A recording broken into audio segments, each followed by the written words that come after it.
The air in the conference room was as gray and thin as the Chicago winter outside. High above the street, the world felt like it was made of glass and steel. Elena sat at the long mahogany table while her fingers were tracing the edge of a folder. She was an interior designer by trade. She knew how to look at a room and see its bones. Right now, she saw the bones of her marriage, and they were brittle. Across from her sat Daniel. His suit was sharp, his expressions were sharper. For 15 years, Elena had lived with this man, yet looking at him now, she realized he handled a divorce exactly like he handled a corporate takeover. This was the man once she loved and cared about. She remembered their days spent in love which were more from her side. She always told herself that he may be tired and less emotionally intelligent. She closed her eyes just for him and spent the whole 15 years of her life. The divorce decision was not sudden.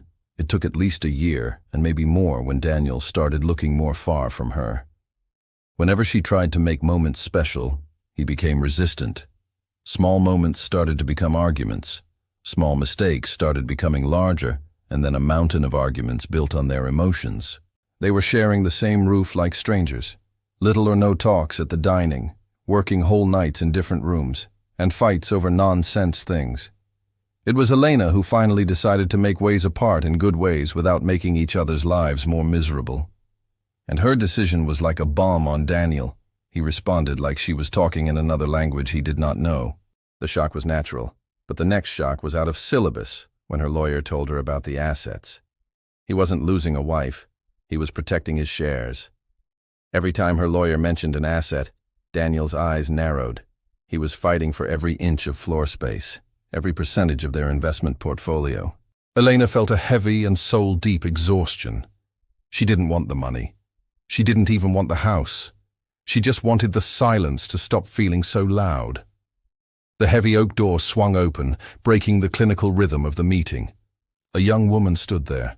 She was 18, wearing a worn denim jacket that looked out of place against the expensive wallpaper. Her hair was dark, her eyes fierce and familiar. This was Maya. "I'm looking for Daniel Thorne," she said with a firm voice. Daniel didn't even look up from his papers at first. "You're in the wrong room, miss. My assistant is outside." He just finished the sentence when she said, "I'm not in the wrong room." She walked toward the table. She dropped a weathered envelope onto the polished wood. "My mother was Sandra Reyes. Does that name fit into your spreadsheet, Mr. Daniel?" The silence that followed was different from the one before. It wasn't cold. It was frozen. Daniel didn't move. He didn't blink. "Before moving forward, let me introduce myself. I'm your host, Maddie, for today's story. What do you think when Maya comes into his life after the age of 18 years? And at the crucial time when he was getting divorced from Elena? It was quite surprising, wasn't it? Let's move forward." Elena watched him. It was not a shock for denial alone. She was also a part of it. And she saw the blood drain from his face at that moment. She didn't need a DNA test. She saw the ghost of a 19-year-old Daniel in the girl's jawline, and she saw the guilt of 1999 written in the way Daniel's hands began to tremble beneath the table. Daniel's corporate mask snapped back into place within seconds. "This is a private legal matter," his voice dropping into a low, dangerous growl. "We can discuss your claims later. Leave your contact information." "Claims?" Maya laughed.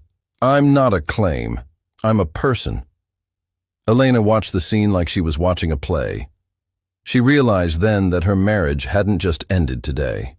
It had been built on a foundation of secrets she never knew existed. "Wow, Mr. Husband, so you have a grown daughter as well. We spent 15 fucking years, and you didn't even bother to tell me." "She is not my daughter. She's lying." His shaking voice was not supporting his words, and Elena can clearly see that she took a glass of water and drank without a single breath, then stand up. "You have to give me all the things I demanded. Otherwise I tell you who am I." After Elena gone, Maya was watching Daniel, who was controlling himself by making fist, while she said, "Seems like you getting divorced. She knew that you don't deserve love and care." "Just shut your mouth and get lost from here," he shouted at her when she raised her hands. "Just getting out from here for now. Don't think I don't come back again." He threw the glass to the floor with his whole power, but his temper was not coming down. A few nights later, the Chicago rain turned into a freezing drizzle. Elena couldn't stop thinking about the girl. Using a private investigator, a move Daniel would have admired, she found Maya staying at a neon-lit motel on the outskirts of the city. The carpet smelled of stale cigarettes and floor wax. When Maya opened the door, she looked smaller than she had in the conference room. She saw Elena and immediately stiffened. "If you're here to offer me a bribe to disappear, save your breath. Daniel already tried that." "I'm not Daniel," Elena said quietly. She looked at the peeling wallpaper and the single suitcase on the bed.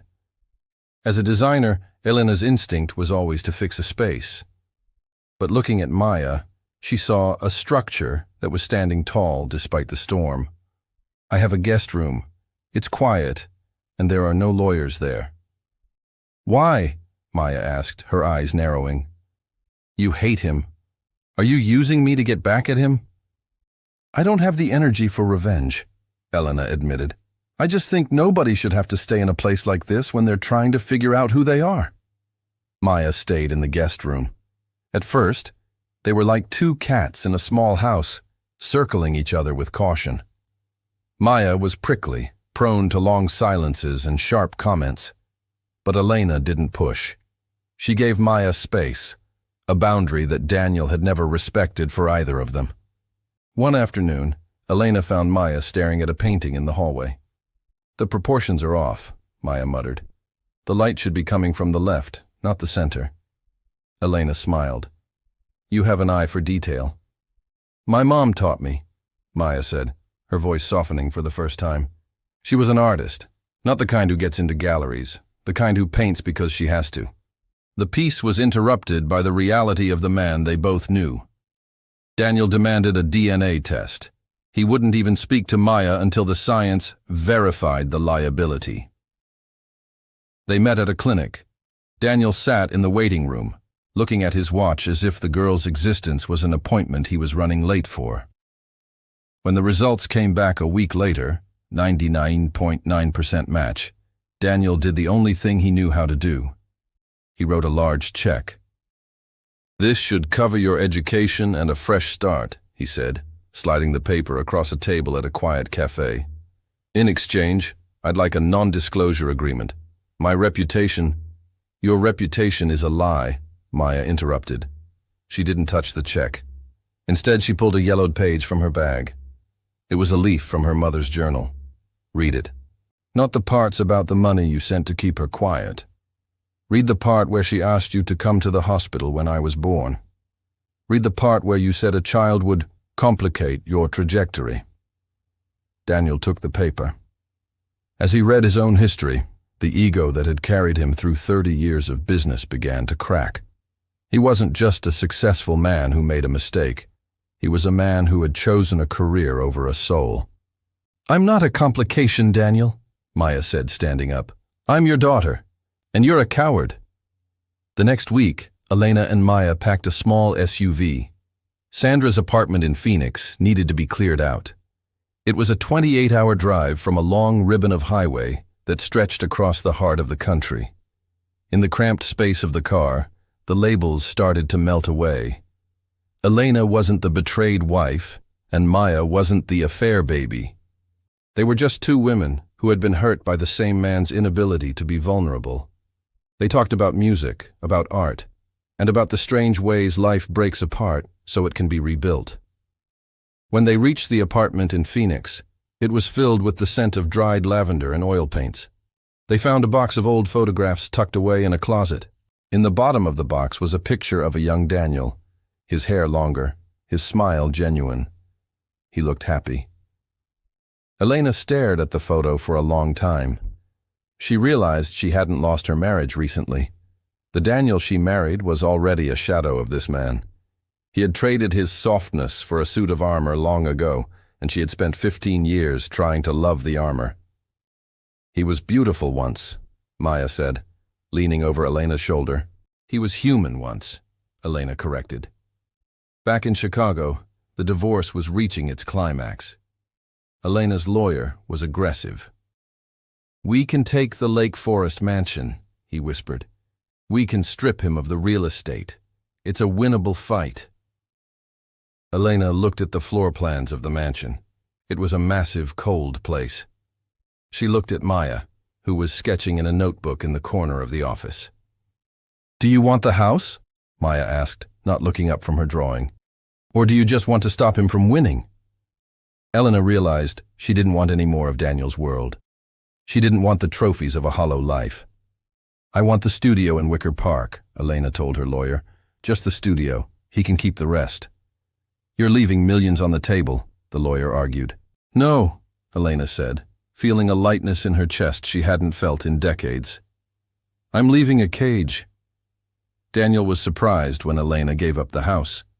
He was even more surprised when he saw her and Maya together at the final signing. They weren't whispering or plotting, they were just together. For Daniel, the realization hit like a slow-motion crash. He had spent his life accumulating things so he wouldn't feel weak.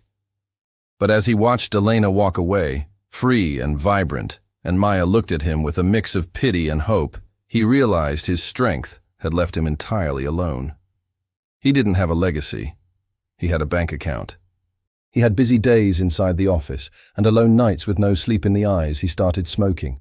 Every single night he recalled Sandra, her love and care when she cooked his favorite dishes. Then he recalled Eleanor, who loved her, and make him laugh every time when he was stressed. Every time when there was a problem, she always say, "We can handle this together." The shadows of her daughter, her wife, started haunting him. He did not want to break himself. He wanted to cry and confess, but his ego always stood firm. His close friend convinced him to take therapy sessions, and after a month later, he started it. It was the hardest thing he had ever done, harder than any merger. He had to learn that his softness wasn't a flaw to be edited out, but the very thing that made him a father. 1 year later, the Wicker Park studio was filled with light and the smell of fresh coffee.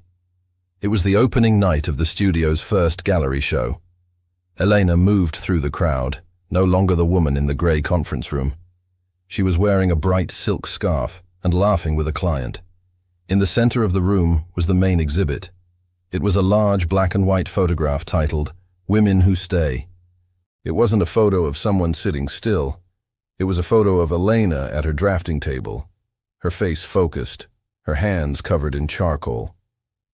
It captured the beauty of a person who had survived a collapse and decided to build something new.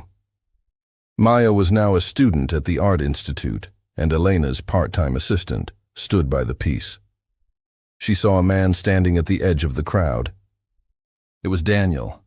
He looked older, his suit a little less stiff, his eyes a little more tired.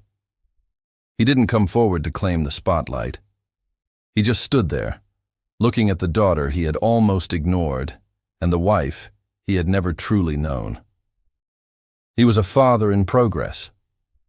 It wasn't a perfect ending, but it was a real one. Elena caught his eye from across the room. She didn't feel anger, and she didn't feel the need to hide. She simply nodded, a quiet acknowledgement of the past, and then turned back to her guests. She was no longer decorating someone else's life. She was finally the architect of her own. So, at the end, what do you think of this story? For me, each character undergoes a structural collapse of their identity to build a more resilient foundation. Daniel embodies the compensatory narcissism often seen in high achievers. He uses material wealth and damage control as a defense mechanism against vulnerability. His journey is the most painful. He must confront the sunk cost fallacy of his own life, realizing that the career he prioritized over Sandra and Maya was a shield for a fragile ego. His shift toward therapy represents the integration of his shadow, acknowledging that his perceived softness is actually his missing strength. Elena experiences a psychological decoupling. Her arc is about reclaiming agency. By choosing a modest studio over a sprawling mansion, she performs a symbolic shedding. She moves from being an accessory in Daniel's perfect design to the primary architect of her own reality. Maya acts as the catalyst of truth. Her presence forces a system shock that breaks the cold, clinical cycle of the divorce. Psychologically, her bond with Elena creates a corrective emotional experience, where two victims of the same emotional neglect find healing through mutual respect rather than shared bitterness. Now I'm saying you a goodbye, but you have to promise me that you will come back again at Reflections of True Life.